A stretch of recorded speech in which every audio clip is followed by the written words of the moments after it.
Godot is a very capable engine, especially when it's put into the hands of talented people. I want to show you 3 3D games made in Godot that will for sure make you want to start a 3D game soon. I also had the chance to ask questions to Raffaele about PVKK, Thibaud about Wild Cosmos, and Mike about Buckshot Roulette about their experience with Godot. Let's start with the first one.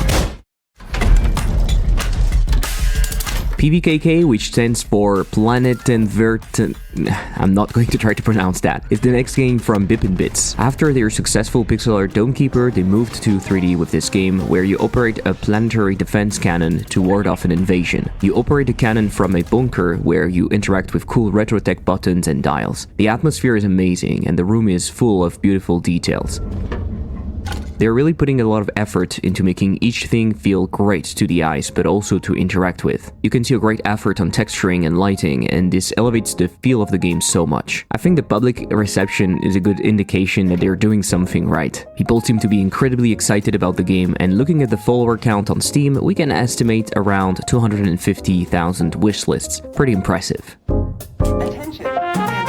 PVKK is probably one of the most high-fidelity games made with Godot at the moment, and truly a great display of what can be done if you put in the work, of course. Knowing the work they did with Dome Keeper, I'm not worried about PVKK. Quite the opposite, in fact. I'm pretty excited to experience more of it, and I'm sure it can be a great showcase for what you can do with 3D in Godot. Raffaele, which is working at Bits as some sort of Swiss Army knife, to quote him directly, agreed to answer some of my questions about working with Godot in 3D.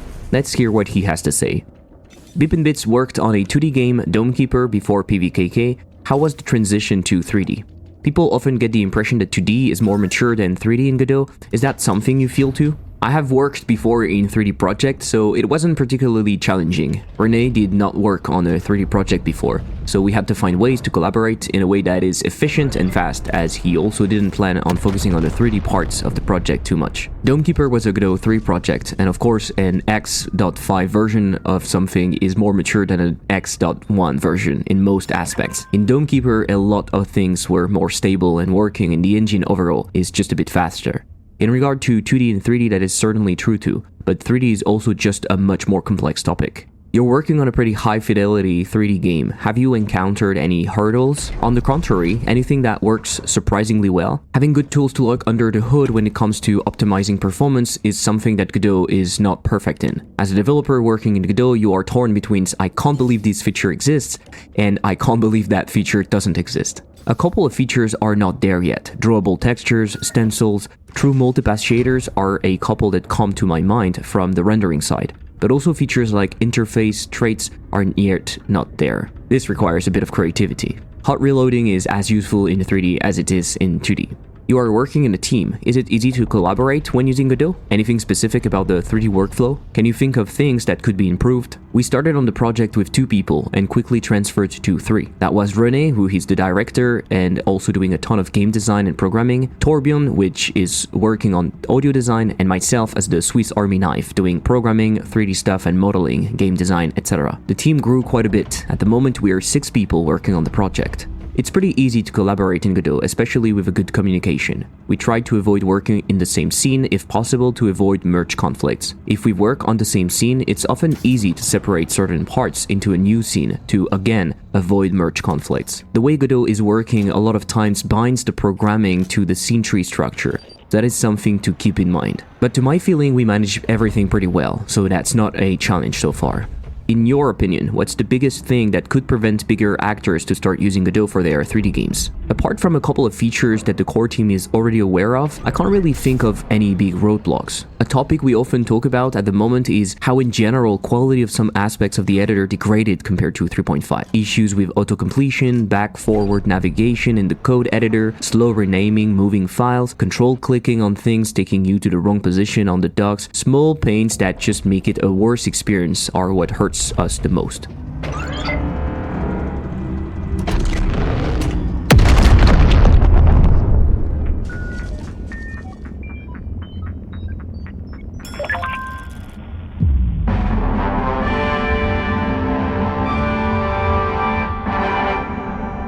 Wild Cosmos by Hey Thibaud is a completely different style, way more cartoony and flat, but beautiful nonetheless. What struck me when playing was the impressive work on the atmosphere, all the small details of the environments and creatures. The world is filled with lovely creatures, amazingly animated, and they feel so great. When you have a simple art style, the attention to detail is really important, to not look just unfinished. And even though this is a dev build, it's already convincing and makes me want to explore this world even more.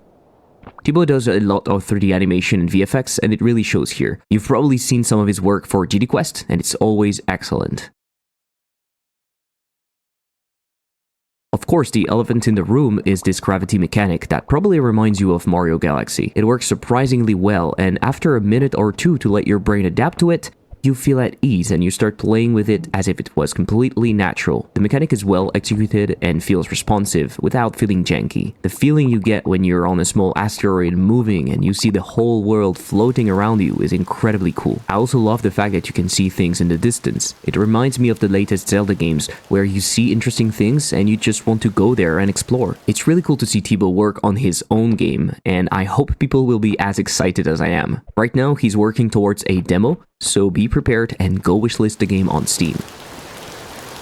You worked with Godot with GD Quest on various things, but most notably 3D animation and VFX if I'm correct. How is the experience with Godot in that regard? Anything you'd like to see improve? Godot's 3D is often overlooked or simply considered bad by default, whereas even in version 3.x it was pretty good, but it really improved in 4.x. I think we're in a bit of a Blender situation where people base their opinions on hearsay from people who used the program when it was more raw state and never tried it again. To say it's perfect would be a lie, but I think all engines have their quirks. Technically everything, or at least most of it, is there, but sometimes it's either hampered by the UX or a little hidden. For example, the animation tree interface is a bit crude.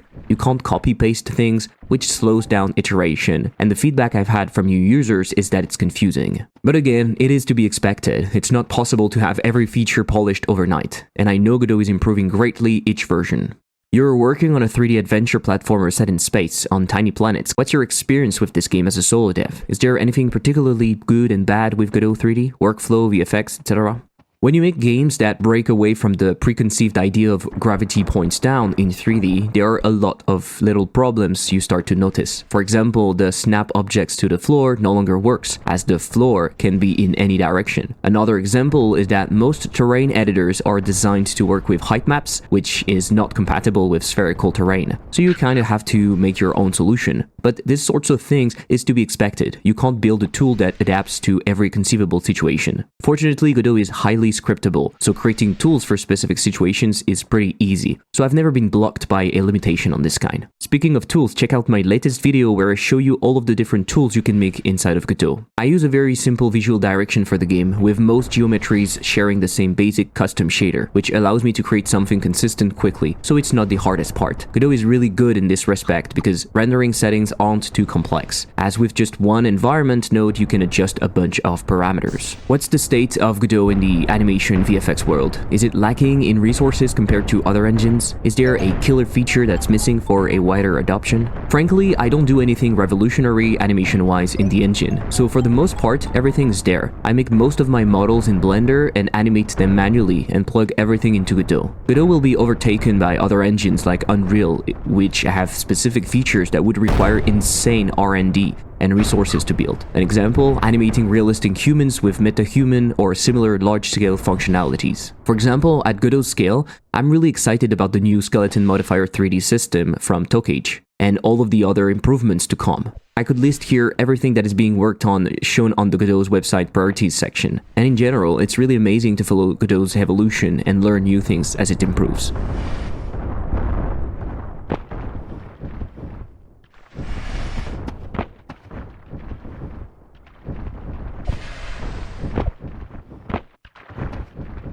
If these 3D games inspired you to dive into game development, today's sponsor Zenva has got you covered. They offer beginner and intermediate courses, including a fantastic free introductory course on Godot, so you can get started easily. What's really cool about Zenva is how they combine fun and practical learning through professional video tutorials, written lessons, and interactive quizzes. You'll be learning and building real projects across various genres, from RPGs to bullet hells. And hey, if you're not just about Godot, they've also got a wide range of courses for Python, Python, Unity, Unreal, and more. You'll unlock over 300 courses with a single subscription, which includes a 7-day free trial. Use the coupon code below, link in the description, to get an extra 20% off the first year of your Zenva subscription on top of any existing site-wide discounts. The offer is only valid for the first 50 subscribers, so make sure to use your coupon now to start your game dev adventure today.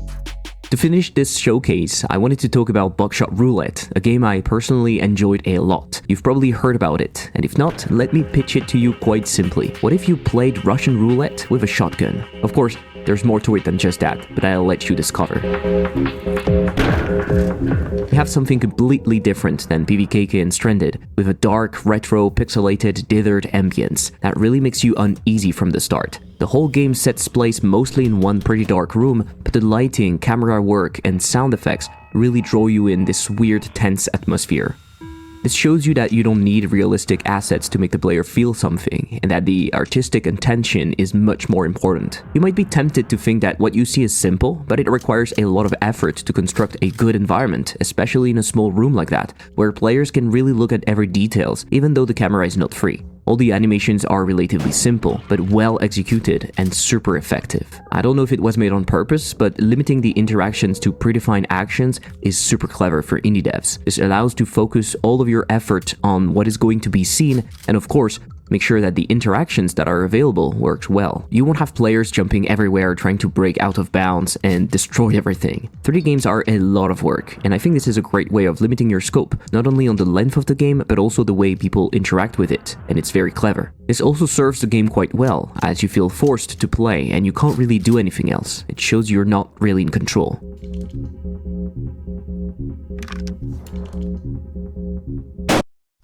Buckshot Roulette was an immense hit, and I think it shows that people enjoy all sorts of 3D games, and not just the latest ultra-realistic ray-traced ones. It also recently received an online multiplayer update, which makes it even more interesting for this showcase. Let's hear what Mike has to say about working with Godot. Buckshot Roulette was made in Godot, and you were using mostly Unity before, if I'm correct. How was the experience with Godot? Was it a smooth transition from Unity? Switching from Unity to Godot was fairly smooth. C# and GDScript have a couple of differences here and there that took some getting used to, mainly just syntax. Apart from that, very simple to switch over between the languages. Knowing a bit of Python definitely helped, as it seems to be the language GDScript seems most similar to in my experience. Everything else in Godot is pretty similar to Unity, it feels like. The main difference was probably scripts not being attached to objects, including multiple scripts, but instead node as children's on the object. But a very smooth transition overall. I think it took me 2 to 3 weeks until I felt comfortable working on mechanics. Do you expect to continue working with Godot in the future? I will definitely continue using Godot for future projects.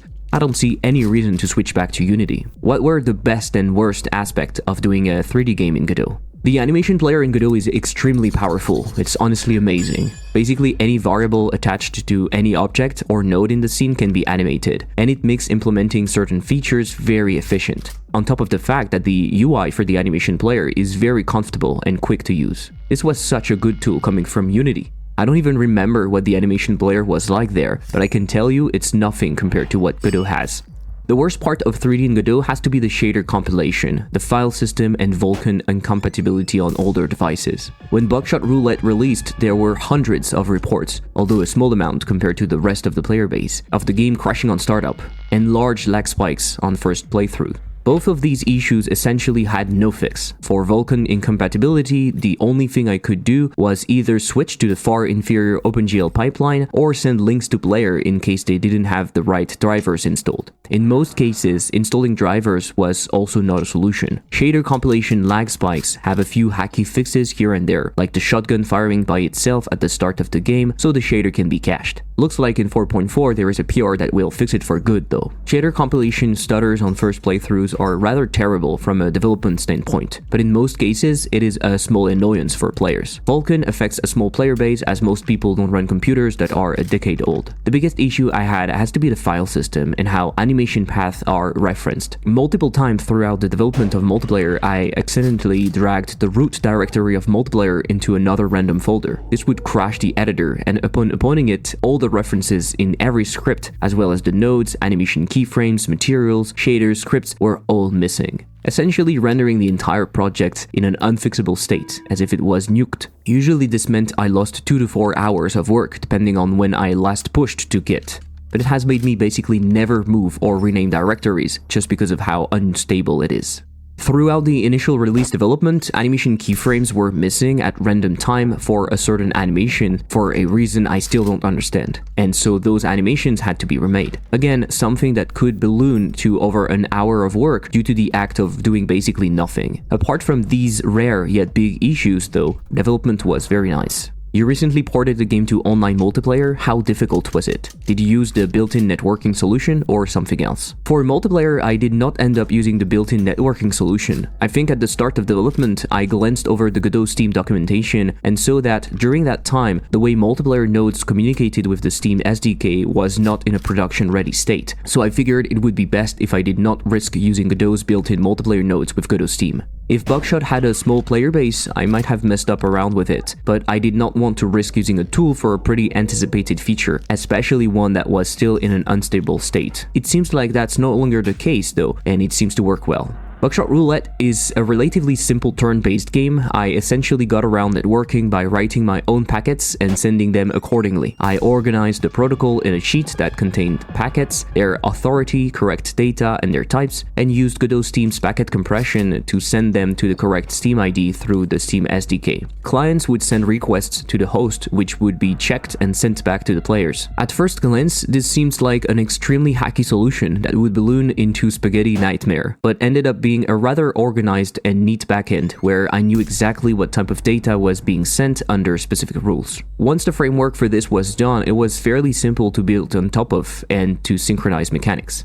Judging by the review score for multiplayer, this ended up working pretty well. I definitely would not do it again or recommend it though. Overall, my experience with Godot has been extremely positive. It is a very nice environment to work on projects, especially when there's no CEO looming behind you with a license change-shaped knife.